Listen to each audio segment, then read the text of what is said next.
नमस्कार दोस्तों। कुछ लोग कहते हैं कि नसीब में होगा तो मिलेगा। कुछ लोगों को मानना है कि नसीब खुद बनाना पड़ता है। नसीब में न मानने वालों की संख्या बहुत बड़ी है, लेकिन शायद उससे भी ज़्यादा संख्या नसीब को मानने वालों की है। तो दोस्तों, इस वीडियो को कीजिए लाइक, चैनल को सब्सक्राइब और कमेंट बॉक्स में अपनी राय जरूर लिखिए। आपको नसीब के बारे में क्या कहना है और अंत तक ध्यान से सुनिए, बने रहिए।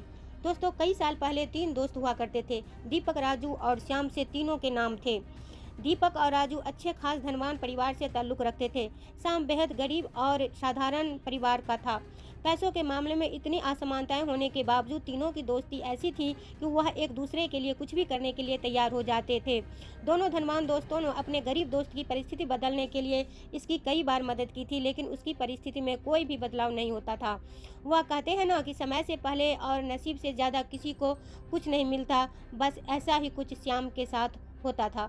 तीनों ही जवान हो गए। दोनों धनवान दोस्त अपना अपना व्यापार अच्छे से करने लगे और पहले से भी ज़्यादा धनवान बनते चले गए। शाम की हालत बंद से बदतर होती गई। अपने दोस्त की बिगड़ती हुई हालत देखकर दीपक और राजू ने उसके लिए कुछ करने का फैसला किया। दोनों ने 100 सोने के सिक्के एक थैली में रखे और श्याम को देते हुए कहा, तुम इनमें कोई व्यापार शुरू करो और पैसे कमाओ और अपनी गरीबी दूर करो। श्याम ने उन 200 सिक्कों में से 5 सिक्के पर खर्च के लिए निकाले और बाकी के 195 सिक्के अपनी पगड़ी में बांधकर शहर की तरफ जाने लगा, ताकि वहां जाकर व्यापार के लिए कुछ जरूरी चीजें ला सके। वह गांव से कुछ दूर ही पहुंचा था कि आसमान से एक चिल उड़ती हुई आई और उसकी पगड़ी उड़ाकर ले गई। श्याम ने उसका काफी पीछा किया, लेकिन चिल इतनी ऊंची और तेजी उड़ी कि उसको आखिरकार हार मानकर अपना घर लौटना पड़ा। कुछ दिन बीतने के बाद जब दीपक और राजू श्याम की हालत का जायजा लेने के लिए उसके घर गए तो उन्हें श्याम की हालत में रत्ती भर भी फर्क नजर नहीं आया। पूछने पर श्याम की इसमें सारी हकीकत दोनों को बता दी। राजू को उसकी बातों पर भरोसा नहीं हुआ, लेकिन दीपक ने उसका विश्वास कर लिया। दीपक ने फिर से उसे 200 सोने के सिक्के दिए और बोला, फिर से कोशिश करो। दीपक और राजू के जाने के बाद श्याम ने सोचा कि अभी काफी रात हो गई है, इसलिए सिक्कों को कहीं छुपा देता हूँ ताकि कोई चोर उन्हें चुरा न सके। कल शहर जाकर कोई धंधा शुरू करूंगा। उसने उन सिक्कों को अपने घर में रखी भूसे के एक टोकरी में छुपा दिया। श्याम सुबह नींद से जागा और सीधा उस भूसे की टोकरी की तरफ गया जहाँ उसने सिक्के छुपाए थे। उसने घर में काफी ढूंढा, लेकिन उसे वह भूसे की टोकरी कहीं नहीं दिखाई दी। उसने अपनी माँ से पूछा तो माँ ने बताया कि उसे सब्जी खरीदनी थी और घर में पैसे नहीं थे, इसलिए उसने उसे भूसे की टोकरी के बदले सब्जी खरीद ली। श्याम आखिर करता भी क्या, वह अपने किस्मत को कोसता रह गया। फिर से कुछ दिनों बाद दीपक और राजू श्याम को मिलने आए, तब भी उन्हें उसकी परिस्थिति बदली हुई नजर नहीं आई, बल्कि इस बार तो उसकी हालत और ज्यादा खराब हो गई थी। उसके कपड़े फट चुके थे और घर में कपड़े सीने के लिए सुई तक नहीं थी।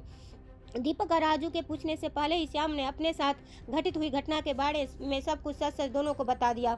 वह बोला कि तुम लोग मेरी मदद करना छोड़ दो। अब तो मुझे भी लगता है कि मेरी किस्मत में धनवान बनना लिखा ही नहीं है। मेरी वजह से तुम्हारा भी काफी नुकसान होता रहता है। राजू को अपने दोस्त की ऐसी हालत देखकर उस पर दया आ गई, लेकिन वह जानता था कि वह चाहे कितने भी उसकी मदद करने की कोशिश करे, उसका परिणाम बिल्कुल निष्फल रहता है। इसलिए वह तुरंत बाजार जाकर एक सुई खरीद कर लाया और उसने शाम को वह सुई दे दी। राजू और दीपक के जाने के बाद श्याम ने अपनी माँ से कहकर अपने फटे कपड़े सिलवा लिए।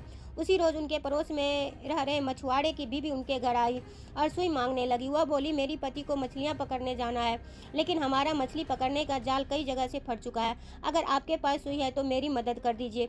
इसके बदले में मैं आपको एक अच्छी सी मछली देकर जाऊंगी। श्याम की माँ ने उसे महिला को सुई दे दी। अगले दिन वह महिला एक बड़ी सी मछली के साथ उनके घर आई और उन्हें धन्यवाद देते हुए सुई और मछली दोनों देकर चली गई। श्याम की माँ ने जब मछली को पकाने के लिए काटना शुरू किया तो उसके पेट से चमकीला पत्थर निकला। श्याम को पत्थर कीमती जान पड़ा, इसलिए वह जोहरी के पास जाकर उसकी जांच कराई तो वह बेहद कीमती हीरा था। उसको बेचकर श्याम को 20,000 सोने मोहरे मिल गई। इतने सारे पैसे उसकी गरीबी दूर करने के लिए काफी थे। उन पैसों से उसने अपने लिए एक अच्छा घर खरीदा और काफ़ी सारी खेती करने लायक जमीन और एक बगीचा भी, साथ में कई सारे गाय भैंस खरीदी ताकि दूध का व्यापार शुरू कर सके। हमेशा की तरह कुछ दिनों बाद जब उसके दोनों दोस्त राजू और दीपक उसे मिलने आए तो उसकी बदली हुई परिस्थिति देखकर दोनों दंग रह गए। इस बार दीपक को शाम की बातों पर भरोसा नहीं हो रहा था। उसे लग रहा था कि जरूर उसी के लिए दिए पैसों से श्याम ने तरक्की की है, लेकिन वह बताना नहीं चाहता। लेकिन राजू को उस पर विश्वास हो गया था कि जरूर उसी सुई की वजह से उसकी किस्मत बदली है। श्याम अपने दोस्तों को अपने खेतों में घुमाने ले गया और बाद में अपने बगीचे में। वहां पर कुछ बच्चे पहले से एक पेड़ पर चढ़कर फल तोड़ने की कोशिश कर रहे थे। बच्चों ने गलती से वहां पर एक पक्षी का घोंसला गिरा दिया, जिसमें एक पखंडी के अंदर 195 सोने के सिक्के वाली वहां पोटली थी, जिसे कभी एक चील श्याम के सिर से ले उड़ी थी। उसे लेकर जब तीनों दोस्त घर को लौटे तब शाम की माँ गाय भैंसों को भूसा खिला रही थी और उसी दौरान भूसे की एक टोकरी से वह 200 सोने के सिक्के भी निकले जो श्याम ने कभी अपने पुराने घर में भूसे की टोकरी में छिपाए थे। उसकी किस्मत कुछ ऐसा खेल खेल रही थी कि उसके हक के सारी चीजें और खुशियाँ उसके पास लौट कर आ रही थी। नसीब चमकने की वजह से श्याम तो खुश था ही, लेकिन उससे भी ज्यादा खुश थे उनके दोनों अच्छे सच्चे मित्र। तो दोस्तों, नसीब का खेल ये हिंदी कहानी आपको कैसे लगी, आप अपने कमेंट बॉक्स में ज़रूर लिखिए और वीडियो को लाइक कीजिए। दोस्तों, चैनल को सब्सक्राइब कीजिए और अंत तक बने रहने के लिए धन्यवाद।